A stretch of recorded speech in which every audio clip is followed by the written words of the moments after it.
नमस्कार दोस्तों। आज हम कक्षा 10वीं के क्षितिज पाठ्य पुस्तक से दूसरी कविता पढ़ेंगे, जिसका शीर्षक है राम लक्ष्मण परशुराम संवाद और जिसके रचयिता हैं राम भक्ति शाखा के प्रसिद्ध कवि तुलसीदास जी। तो आइए सबसे पहले हम जानते हैं तुलसीदास जी का जीवन परिचय। तुलसीदास का जन्म उत्तर प्रदेश के बांदा जिले के राजापुर गांव में 1532 में हुआ था। कुछ विद्वान इनके जन्म स्थान को लेकर मतभेद मानते हैं और वो सोरो एटा जिला में एक स्थान है, उसको उनका जन्म स्थान मानते हैं। तुलसीदास का बचपन बहुत ही संघर्षपूर्ण रहा, क्योंकि मूल नक्षत्र में पैदा होने के कारण इनके माता पिता ने इनका त्याग कर दिया।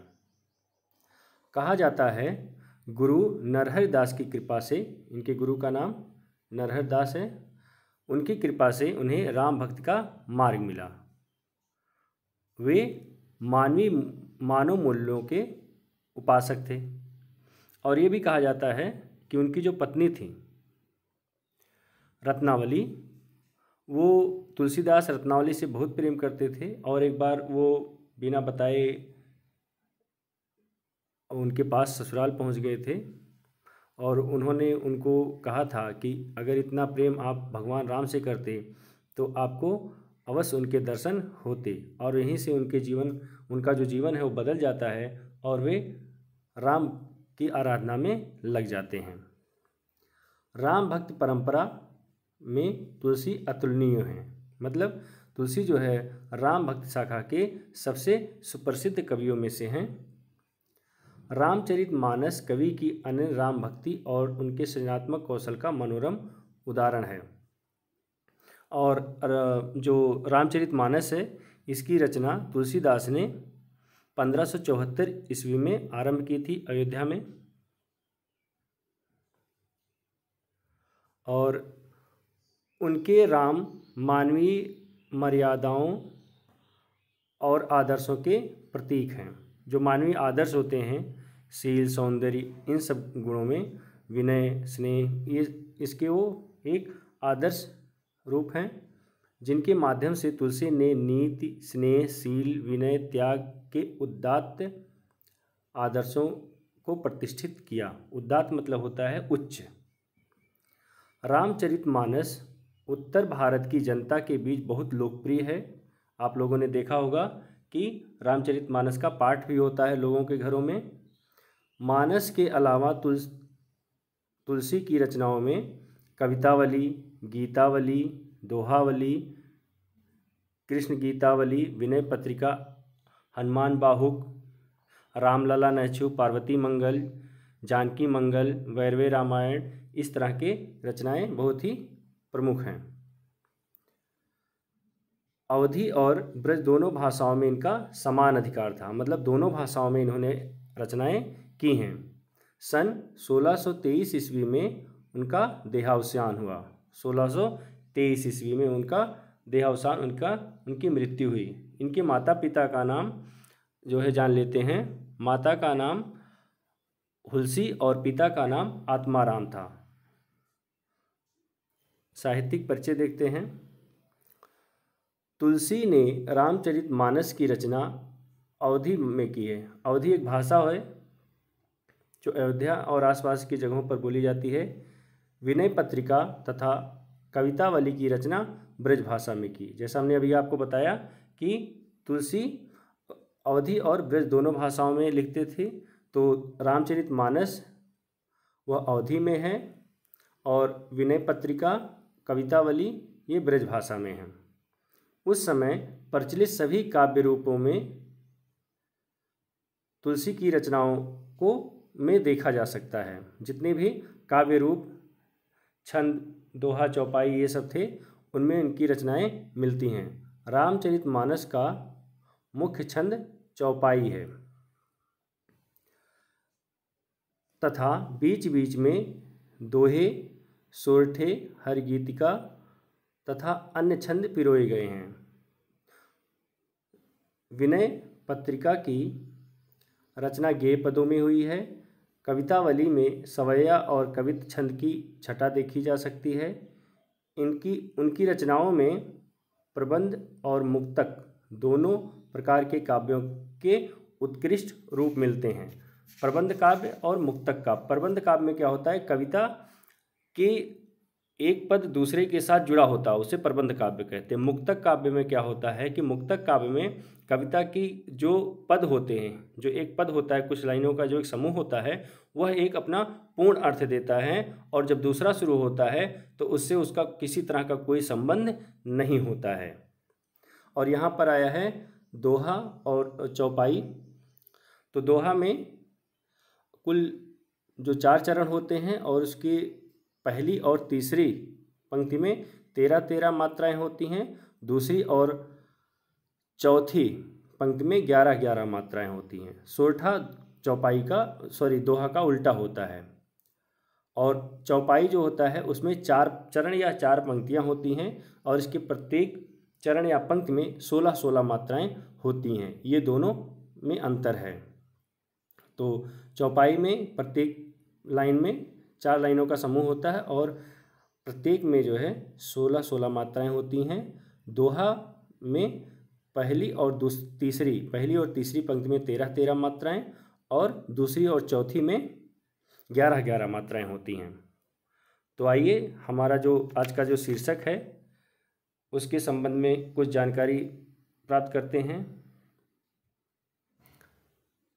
यह अंश मतलब जो हमारे पाठ्य पुस्तक में दिया हुआ है, हमारे पाठ्य पुस्तक में कुल 6 पद दिए हुए हैं।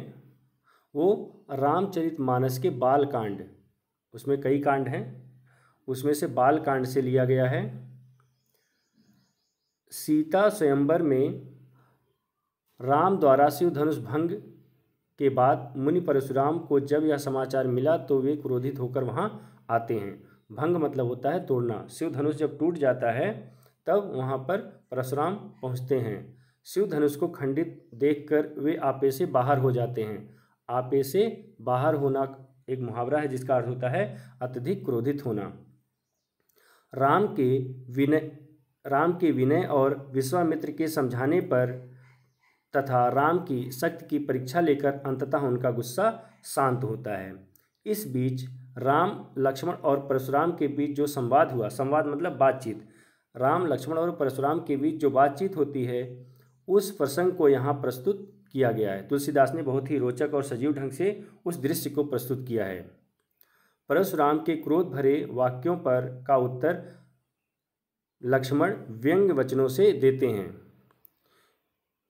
इस प्रसंग की विशेषता है लक्ष्मण की वीर रस से पगी व्यंग्योक्तियाँ और व्यंजना शैली में की सरस अभिव्यक्ति। वीर रस में वीरता से भरी हुई व्यंग्योक्तियाँ मतलब व्यंग भरी बातें हैं, और व्यंजना शैली का प्रयोग किया। व्यंजना शैली मतलब होता है व्यंग्य में लिखी हुई, जो हम क्या करते हैं जो है इनडायरेक्टली किसी पर कुछ कमेंट करते हैं, कुछ बात कहते हैं, वो व्यंग्य शैली में आता है। तो यहाँ पर हम देखेंगे कि परशुराम लक्ष्मण जो है कई बार परशुराम पर व्यंग्य करते हैं।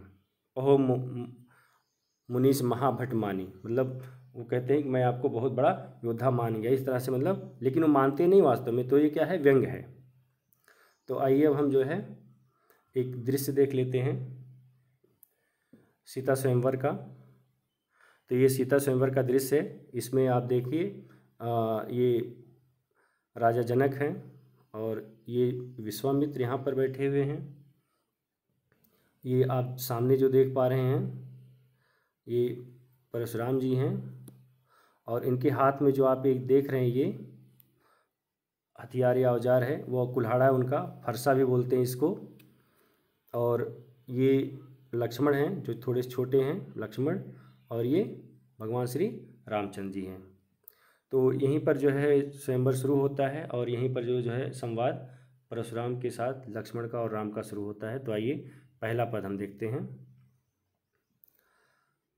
नाथ संबुधन भंजन हारा, होई क्यों एक दास तुम्हारा। अब यहाँ पर परशुराम जब गुस्से से जनक के महल में पहुँचते हैं जहाँ पर सीता का स्वयंवर हो रहा होता है, और सभी लोग, क्योंकि जानते हैं कि परशुराम बहुत गुस्से वाले हैं, सभी डर जाते हैं। तभी राम जो है वह सामने आते हैं और वह कहते हैं, बहुत ही मृदुल वाणी में बोलते हैं, नाथ संबुधन भंजन हारा, होई क्यों एक दास तुम्हारा। नाथ स्वामी, संबुधन शिव धनुष, भंजनिहारा तोड़ने वाला, होई होगा, क्यों कोई एक दास सेवक तुम्हारा आपका।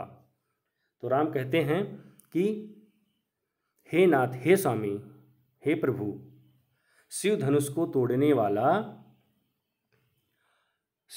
तोड़ने वाला कोई आपका सेवक ही होगा, कोई आपका सेवक ही होगा। आयस का अर्थ है आज्ञा, का मतलब क्या। अब क्या आज्ञा है, कहिए किन मोहि, कहिए किन क्यों, मोहि मुझसे। तो कहते हैं कि अब क्या आज्ञा है, आप मुझसे कहिए, या आप मुझसे क्यों नहीं कहते। सुन रिसाई बोले मुनि को ही, राम की बातों को सुनकर क्रोधी मुनि गुस्से से बोले। सुन रिसाई, सुनकर, रिसाई मतलब क्रोधित होकर, बोले बोलना, मुनि परशुराम के लिए आया हुआ है, कोई क्रोधी। राम की बातों को सुनकर क्रोधी मुनि अर्थात परशुराम गुस्से से बोले। सेवक सो जो करे सेवकाई, उन्होंने कहा सेवक सो जो करे सेवकाई। सेवक या नौकर, सो मतलब वह, जो करे जो करता है, सेवकाई सेवा। तो उन्होंने कहा कि सेवक वह होता है जो सेवा करता है। अरि करनी करी लड़ाई, तो यहाँ पर देखेंगे अरि करनी अरि करी लड़ाई का आया हुआ है, तो यहाँ पर अनुप्रास अलंकार है। इसी तरह से आयस का कही किन मोही, यहाँ पर भी रिपीट हुआ है, तो अनुप्रास अलंकार है। अरि करनी करी लड़ाई, अरि करनी शत्रुता का काम, करी करने वाले के साथ, करी करनी पड़ती है, लड़ाई। तो उन्होंने कहा जो शत्रुता का काम या शत्रुता का काम करने वाले के साथ तो लड़ाई ही करनी चाहिए, वह सेवक नहीं हो सकता। सुनो राम जय शिव धनु तोरा, फिर परशुराम कहते हैं हे राम सुनो, जय जिसने शिव धनुष तोड़ा। सहस बाहु सम सो रिपु मोरा, सहस बाहु सहस्त्र बाहु सम समान, सो वह रिपु शत्रु मोरा मेरा। तो कहते हैं हे राम सुनो, जिसने भी इस शिव धनुष को तोड़ा है वह सहस्त्र बाहु के समान मेरा शत्रु है। आया हुआ है, तो इन पंक्तियों में उपमा अलंकार है, इस पंक्ति में उपमा अलंकार है। तो उन्होंने कहा कि जिसने भी इस शिव धनुष को तोड़ा है वह सहस्त्र बाहु के समान मेरा शत्रु है। सो विलगाओ विहाई समाजा, वह विलगाए मतलब होता है अलग हो जाए, विहाई छोड़कर, समाजा राज समाज को। उन्होंने कहा कि जिसने भी यह शिव धनुष तोड़ा है वह सहस्त्र बाहु के समान मेरा शत्रु है और वह इस राज समाज को छोड़कर अलग हो जाए। न त मारे जय हैं सब राजा, नहीं तो यहाँ पर जितने भी राजा उपस्थित हैं सभी अवश्य मारे जाएंगे या मारे जाएंगे। सुनि मुनि बचन लखन मुस्काने, परशुराम की इन बातों को सुनकर लक्ष्मण मुस्कुराते हुए बोले, मुस्कुराए। और सुनि मुनि बचन लखन मुस्काने, परशुराम की इन बातों को सुनकर लक्ष्मण मुस्कुराए और बोले, परशु धरहि अवमाने, परशु धरहि, परशु या कुल्हाड़ी को धारण करने वाले अर्थात परशुराम का अपमान करते हुए बोले, बहु धनु ही तोरी लरिकाई, कबहुन अस ऋषि कीन्हि गोसाई। तो लक्ष्मण ने परशुराम से कहा कि बहु धनु ही तोरी लरिकाई, कि बचपन में हमने बहुत धनुहियों को तोड़ी है। बचपन में हमने तो बहुत धनुहियों को, छोटी धनुष जो होती है उसको तो हमने बहुत तोड़ा हुआ है। कबहुन अस ऋषि कीन गोसाई, कबहुन कभी नहीं, अस ऐसा, ऋषि क्रोध, कीन किया, गोसाई स्वामी, हे स्वामी तब तो आपने कभी भी ऐसा क्रोध नहीं किया। कहते हैं बचपन में तो हमने बहुत सारे धनुष को तोड़ा है, तब आपने कभी भी ऐसा क्रोध नहीं किया, यही धनु पर ममता के हेतु।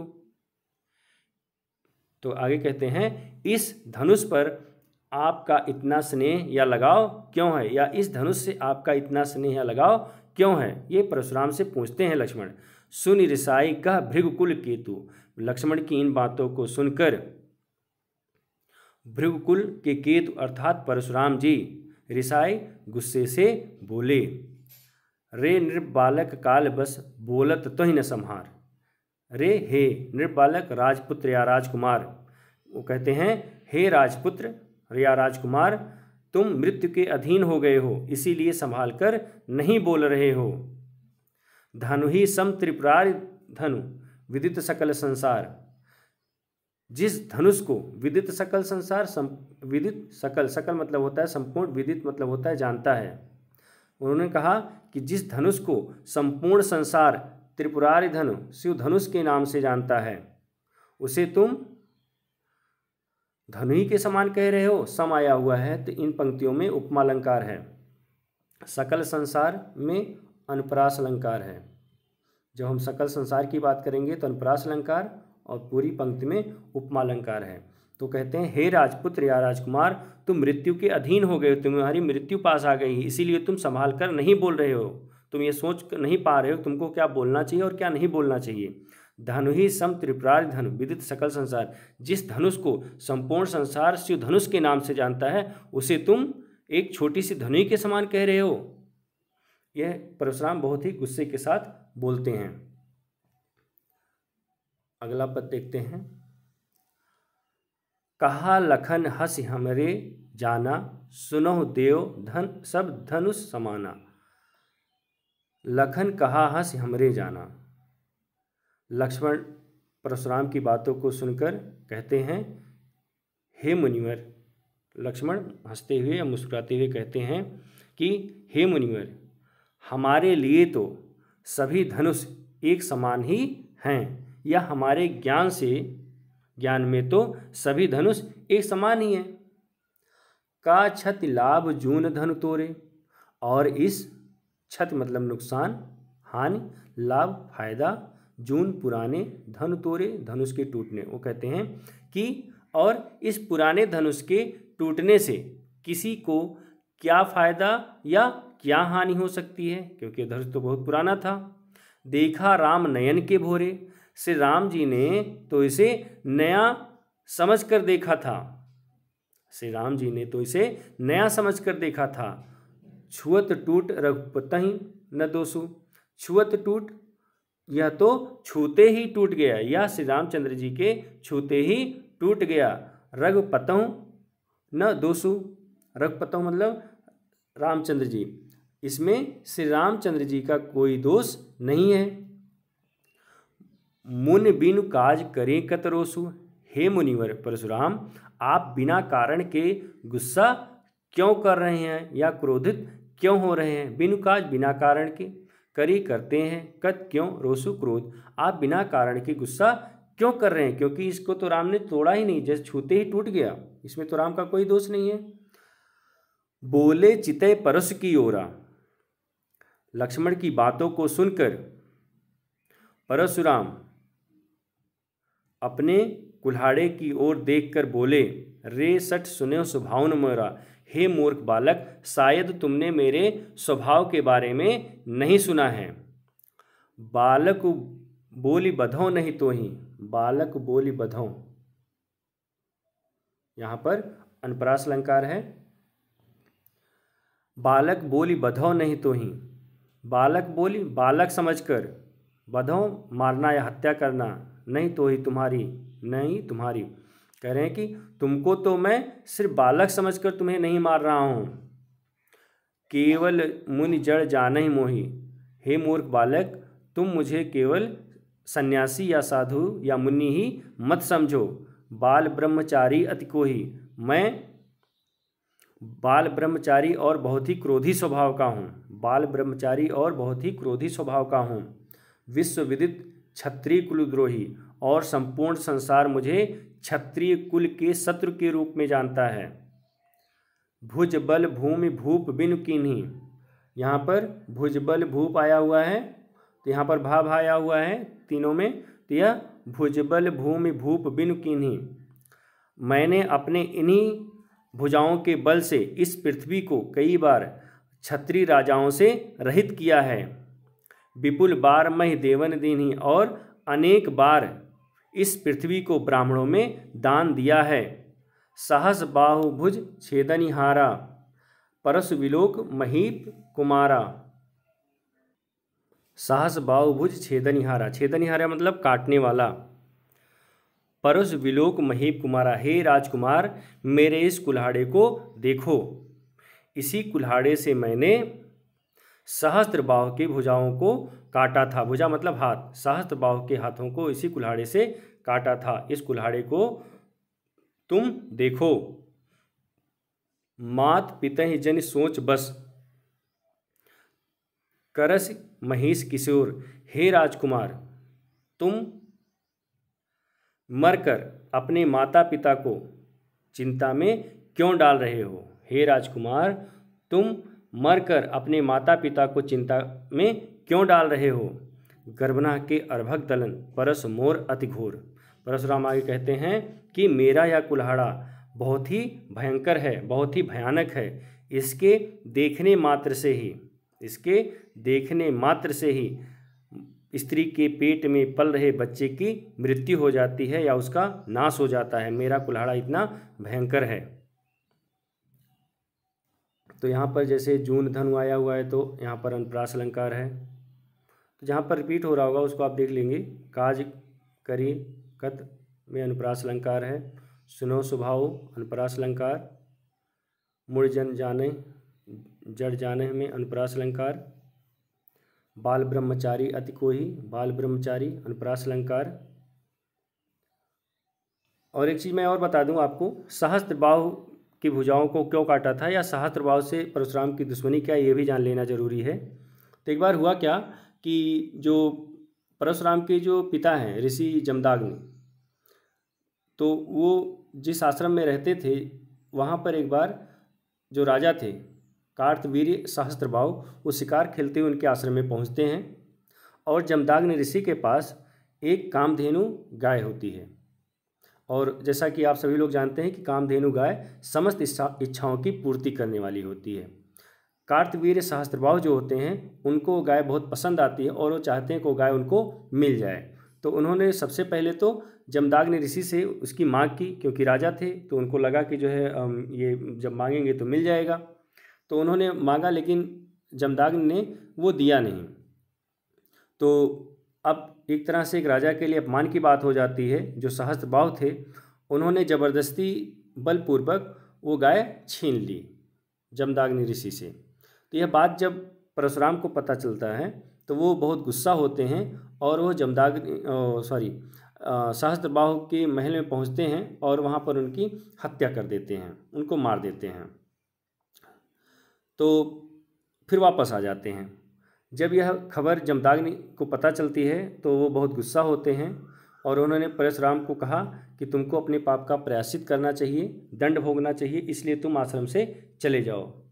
तो वो चले जाते हैं और फिर क्योंकि जो सहस्त्रबाहु थे उनके जो पुत्र थे वो बहुत गुस्से में थे और उन्होंने उसके बाद जो जमदाग्नि ऋषि हैं उनका वध कर देते हैं। ये इनके जमदाग्नि ऋषि के वध की जब खबर परशुराम को पुनः मिलती है तो वो बहुत ही क्रोधित होते हैं और उन्होंने उसी समय प्रतिज्ञा ली कि वह इस पृथ्वी को क्षत्रिय विहीन कर देंगे। और यही जो है परशुराम और सहस्त्रबाहु की दुश्मनी का कारण है। और इसीलिए कहा जाता है कि एक बार नहीं कई बार परशुराम जी ने क्षत्रियों की हत्या की और कई बार इस पृथ्वी को क्षत्रिय राजा विहीन किया, जिसकी बात यहाँ पर आई हुई है। विश्व विदित क्षत्रिय कुल द्रोही की बात कर रहे हैं। अगला पद देखते हैं।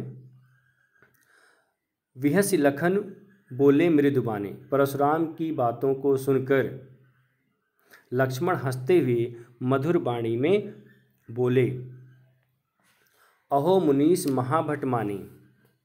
हे मुनिवर, आप स्वयं को महान योद्धा मान रहे हैं, आप स्वयं को महान योद्धा मान रहे हैं। पुनि पुनि मोहि दिखाओ कुठारियो, और बार बार, पुनि पुनि पूर्वोक्त अलंकार, पुनि पुनि का अर्थ है बार बार। तो कह रहे हैं कि पुनि पुनि बार बार मोहि मुझे दिखाओ, दिखा रहे कुठारू, और बार बार मुझे अपना कुल्हाड़ा दिखाकर डराना चाहते हैं।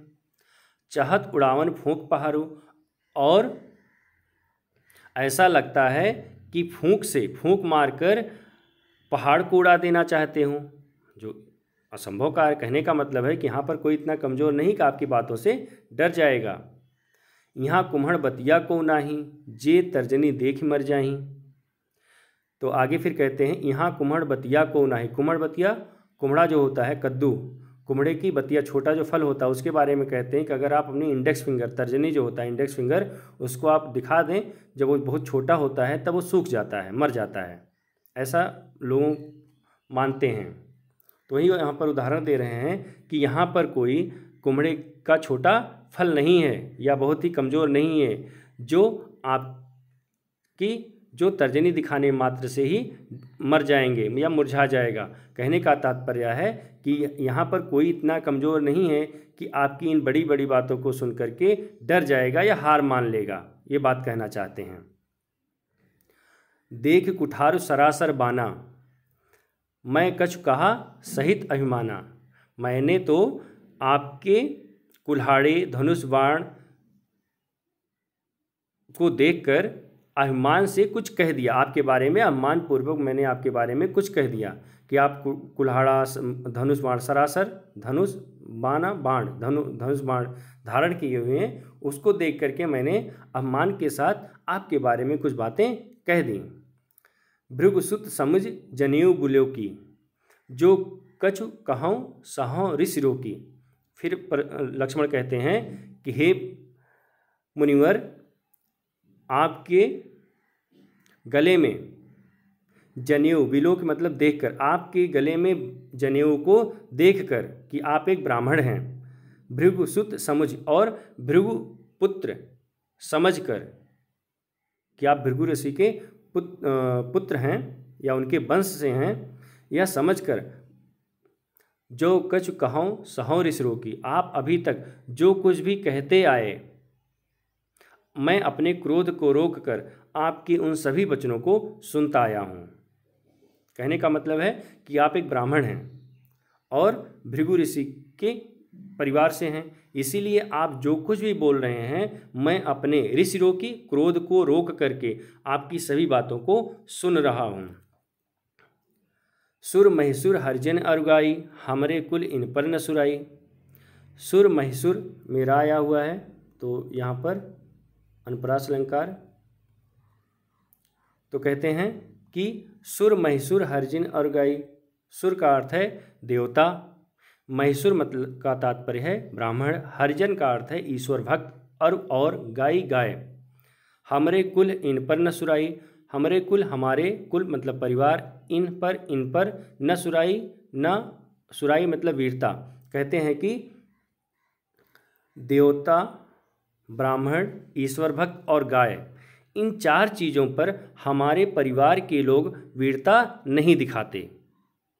बधे पाप, क्योंकि इनकी हत्या या इनका वध करने पर पाप लगता है, क्योंकि अगर इनकी हम हत्या कर दें, इनका वध कर दें तो पाप लगता है।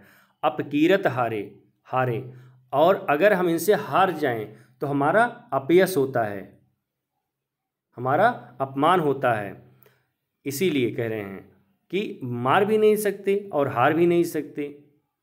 तो कह रहे हैं मारता हूँ पा परी तुम्हारे, मारता हूँ मारने पर भी मारता हूँ मारने पर भी, पा मतलब है पैर, पा का अर्थ है पैर, परी पड़ना तुम्हारे आपकी। कह रहे हैं कि अगर आप मुझे मारेंगे भी तो मैं आपके पैर ही पकड़ूंगा या पैर ही पड़ूंगा, क्योंकि आप ब्राह्मण हैं, आपकी मैं हत्या कर नहीं सकता। इसलिए अगर आप मुझे मारते भी हैं तब भी मैं आपके पैर ही पड़ूंगा, पैर ही पकड़ूंगा। लेकिन यहाँ पर लक्ष्मण अपनी बातों से जो है परशुराम को मार रहे हैं, ये ध्यान रखना पड़ेगा। कोटि कुलिस सम वचन तुम्हारा, सम आया हुआ है तो कौन सा होगा? अलंकार, इसको बताएंगे आप लोग। यहाँ पर कोटिक कुलिस सम वचन तुम्हारा, कहते हैं कि हे परशुराम, हे मुनिवर, आपने व्यर्थ धन बाण कुठारा, आपने तो व्यर्थ बेकार में धनुष बाण और यह कुल्हाड़ा धारण किया हुआ है। पर कहते हैं हे मुनिवर परशुराम, आप तो बेकार में ही, व्यर्थ में यह धनुष बाण और कुल्हाड़ा अपने साथ रखते हैं। कोटिक कुलिस सम वचन तुम्हारा, आपकी बातें ही करोड़ों वज्रों के समान हैं। आपकी बातें ही करोड़ों वज्रों के समान खतरनाक भयंकर हैं। आपकी बातों से ही जो है करोड़ों वज्रों के समान, तो आपके बातें ही कठोर हैं। लोग तो ऐसे ही मर जाएंगे आपकी बातों से ही। आप तो फालतू में बेकार में ही ये धनुष बाण और कुल्हाड़ा अपने साथ लेकर चलते हैं। जो विलों की अनुचित कहूँ क्षमो महामुनि धीर, परशुराम कहते हैं लक्ष्मण कहते हैं कि जो विलों के अनुचित कहो, आपके धनुष बाण और कुल्हाड़े को देखकर यदि मैंने आपके वीर वेश या आपके बारे में कुछ अनुचित कह दिया हो, क्षमो महामुनि धीर, हे धैर्यवान महामुनि परशुराम जी, आप मुझे माफ़ कर दीजिए। सुनि सरोस भृगुवंश मणि बोले गिरा गंभीर, पर लक्ष्मण की बातों को सुनकर परशुराम भृगुवंश के मणि अर्थात परशुराम जी गुस्से से गंभीर वाणी में बोले। सुनि सरोस मतलब होता है क्रोध सहित। भृगुवंश के मणि अर्थात परशुराम बोलना। गिरा गंभीर, गिरा मतलब है का तात्पर्य होता है वाणी, गंभीर स्वर आवाज़। लक्ष्मण की बातों को सुनकर परशुराम जी क्रोध के साथ गंभीर वाणी में बोले। तो आज इस वीडियो में हम इन 3 पदों की चर्चा कर रहे हैं, और अगले वीडियो में हम हमारे पाठ्यपुस्तक में जो 3 और पद हैं उनका भावार्थ जानेंगे। तो मेरा अगला वीडियो आप अवश्य देखें, वो जल्द ही आने वाला है। और अगर मेरा यह वीडियो आपको पसंद आया हो तो इसे शेयर करें, लाइक करें और मेरे चैनल को अवश्य सब्सक्राइब करें। मेरा यह वीडियो देखने के लिए आप लोगों को बहुत बहुत धन्यवाद।